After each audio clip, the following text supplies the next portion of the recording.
పాకిస్తాన్ వంకరబుద్ధి మరోసారి ఎండగట్టింది భారత్.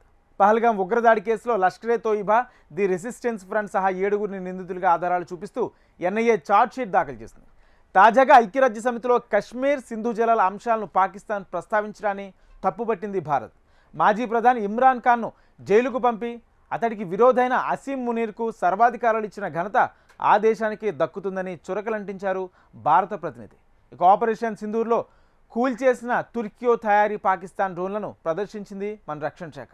పహల్గాం ఉగ్రదాడి కేసులో దర్యాప్తు ఊపందుకుంది. పాకిస్తాన్కు చెందిన ఉగ్రవాద సంస్థలు Lashkar-e Taiba, the Resistance Front సహా 7గురిని నిందితులుగా పేర్కొంటూ జాతీయ దర్యాప్తు సంస్థ ఎన్ఐఏ జమ్మూ కాశ్మీర్లోని ప్రత్యేక కోర్టులో 1597 పేజీల అభియోగ పత్రంతో ఛార్జిషీట్ దాఖలు చేసింది. అందులో పాకిస్తాన్కు చెందిన హ్యాండ్లర్ సాజిద్ జాట్ని నిందితుడిగా చేర్చింది.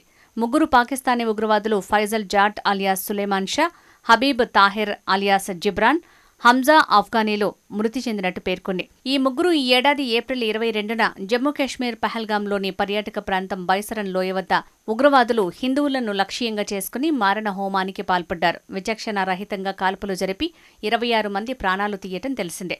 ఈ 3 ఉగ్రవాదులు జూలై 29న జరిపిన ఆపరేషన్ మహాదేవ్లో శ్రీనగర్ సమీపంలోని దచ్చిగాంలో హతమైనట్లు ఛార్జిషీట్ పేర్కొంది. ఉగ్రవాదులకు ఆశ్రయం కల్పించిన ఫర్వేజ్ అహ్మద్, బషీర్ అహ్మద్ జోదర్ల పేర్లను పొందుపరిచింది. దాదాపు 8 నెలల పాటు సమగ్ర శాస్త్రీయ దర్యాప్తు నిర్వహించిన ఎన్ఐఏ ఈ కేసులో పాకిస్తాన్ ప్రమేయం ఉన్నట్లు గుర్తించింది. పహల్గాం ఉగ్రదాడి జరిగిన తర్వాత దాదాపు 8 నెలల పాటు సమగ్ర దర్యాప్తు నిర్వహించిన ఎన్ఐఏ ఈ కేసులో పాకిస్తాన్ ప్రమేయం ఉన్నట్లు గుర్తించింది. దాడిలో పాల్గొన్న 3 ముష్కరులు పాకిస్తాన్కు చెందిన పౌరులని, వీరికి నిషేధిత ఉగ్ర సంస్థ లష్కరే తోయిబాతో సంబంధాలున్నాయని ఛార్జిషీట్లో ఎన్ఐఏ పేర్కొంది. దీనికి టీఆర్ఎఫ్ బాధ్యత వహించింది. భారత జాతీయ దర్యాప్తు సంస్థ టీఆర్ఎఫ్ అధిపతి షేక్ సజ్జాద్ గుల్ని దాడికి సూత్రధారిగా గుర్తించింది. పహల్గాం ఘటనకు ప్రతిస్పందనగా భారత త్రివిధ దళాలు ఆపరేషన్ సింధూర్ చేపట్టి పాక్ ఆక్రమిత కశ్మీర్లోని ఉగ్ర స్థావరాలను నేలమట్టం చేయటం తెలిసిందే. ఆ తర్వాత ఆ దేశానికి సింధు నదీ జలాల ఒప్పందాన్ని నిలిపివేసింది. భారత్లోని పాక్ పౌరులను స్వదేశానికి పంపించేసింది. భారత సైన్యం చేతిలో చిత్తైన పాకిస్తాన్ చివరికి కాళ్లబేరానికి రాక తప్పలేదు. కానీ చివరికి పాక్ దిగొచ్చింది. ఇంత జరిగినా పాకిస్తాన్ తన తీరును మార్చుకోలేదు. భారత్ను ఏదో ఒక విధంగా కవ్వించటం ఆపలేదు. భారత్లో జరిగిన ఘర్షణలో తామే విజయం సాధించామని గొప్పలు చెప్పుకోవడంతో అంతర్జాతీయ వేదికలపై దుష్ప్రచారం ఎప్పటిలాగే కొనసాగిస్తోంది. తాజాగా ఐక్యరాజ్య సమితిలో పాకిస్తాన్ మరోసారి జమ్మూ కాశ్మీర్ అంశాన్ని ప్రస్తావించింది. దీనికి సమితిలోని భారత శాశ్వత ప్రతినిధి హరీష్ పర్వతనేని గట్టిగా బదులిచ్చారు. జమ్మూ కాశ్మీర్, లద్దాఖ్ గతంలోనూ, ఇప్పుడు, భవిష్యత్తులోనూ భారత్లో అంతర్భాగమేనని స్పష్టం చేశారు. అలాగే పాకిస్తాన్ను ప్రపంచ ఉగ్రవాదానికి కేంద్ర బిందువుగా పేర్కొన్నారు. ఈ సందర్భంగా ఆ దేశ అంతర్గత రాజకీయ పరిస్థితులపై కూడా తీవ్ర విమర్శలు చేశారు. మాజీ ప్రధాని ఇమ్రాన్ ఖాన్ను జైలుకు పంపి అతడికి విరోధి అయిన ఆసిం మునీర్కు సర్వాధికారాలు ఇచ్చిన ఘనత ఆ దేశానికే దక్కుతుందని చురకలంటించారు. ఒక మాజీ ప్రధాని అయిన ఇమ్రాన్ ఖాన్ను జైల్లో పెట్టడం, అధికార పార్టీపై నిషేధం విధించడం, 27వ రాజ్యాంగ సవరణ ద్వారా సైన్యం రాజ్యాంగ తిరుగుబాటును సృష్టించడం, సాయుధ దళాల అధిపతి ఆసిం మునీర్కు జీవితకాల రక్షణ కల్పించడం, ఇవి ప్రజల సంకల్పాన్ని గౌరవించే పాకిస్తాన్కు ఇదొక ప్రత్యేక పద్ధతి. ఇక ఆ దేశం ప్రోత్సహించిన ఉగ్రవాదాన్ని అన్ని రూపాల్లో, విధానాల్లో భారత్ తన సంపూర్ణ శక్తితో ఎదుర్కొంటుంది అని హరీష్ పేర్కొన్నారు.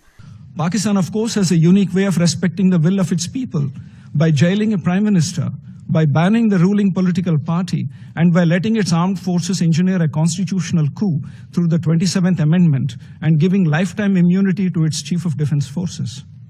Let me be clear. India will counter Pakistan-sponsored terrorism in all its forms and manifestations with all its might. Madam President, in closing, with abiding faith in multilateralism, India reiterates that we stand ready to contribute towards working for peace, security, and prosperity for all. Pakistan ప్రతిసారి భారత్ ప్రజలకు హాని కలిగించడమే లక్ష్యంగా పాకిస్తాన్ ఇలా ఐక్యరాజ్య సమితి వేదికను దుర్వినియోగం చేస్తోంది. భద్రతా మండలిలో తాత్కాలిక సభ్యుడిగా ఈ దేశం ప్రతి సమావేశంలోనూ తన విభజనాత్మక అజెండాను ముందుకు నెట్టింది. భారత్పై ద్వేషాన్ని ప్రదర్శిస్తోంది. అలాంటి దేశంతో సింధు జలాల ఒప్పందాన్ని నిలిపివేయటం పూర్తిగా సముచిత నిర్ణయమే అవుతుందని ధ్వజమెత్తారు హరీష్ పర్వతనేని. 65 సంవత్సరాల క్రితం భారత్ సద్భావన, స్నేహస్ఫూర్తితో సింధు జలాల పంపిణీ ఒప్పందంలో చేరింది. కానీ గత 6.5 దశాబ్దాలుగా పాకిస్తాన్ 3 యుద్ధాలు, వేల సంఖ్యలో ఉగ్రదాడులు నిర్వహిస్తూ ఈ ఒప్పంద స్ఫూర్తిని ఉల్లంఘించింది. గత 4 దశాబ్దాల్లో పాకిస్తాన్ ప్రోత్సహించిన ఉగ్రవాదం వల్ల 10,000 మంది భారతీయులు ప్రాణాలు కోల్పోయారు. ఇటీవల జరిగిన పెహల్గాం ఘటనే అందుకు నిదర్శనం. పాకిస్తాన్ ఉగ్రవాదానికి నిరంతర మద్దతు ఇస్తోందనే విషయాన్ని స్పష్టంగా చూపిస్తోంది. అందుకే సింధు నదీ జలాల ఒప్పందాన్ని భారత్ నిలిపివేసిందని హరీష్ పర్వతనేని పేర్కొన్నారు. మరోవైపు ఆపరేషన్ విజయ్ దివస్ సందర్భంగా పాకిస్తాన్ను మరోసారి ఎండగట్టింది భారత్. 1971లో పాకిస్తాన్తో జరిగిన యుద్ధంలో భారత్ విజయానికి గుర్తుగా ఏటా డిసెంబర్ 16న విజయ్ దివస్ ని నిర్వహిస్తుంటారు. ఈసారి విజయ్ దివస్ సందర్భంగా ఏర్పాటు చేసిన ప్రత్యేక కార్యక్రమంలో తుర్కియేకు చెందిన ఈహా డ్రోన్ ని ప్రదర్శించారు. ఆపరేషన్ సింధూర్ వేళ పాకిస్తాన్ ఆర్మీ ప్రయోగించిన ఈహాను భారత ఆర్మీ కూల్చివేసింది.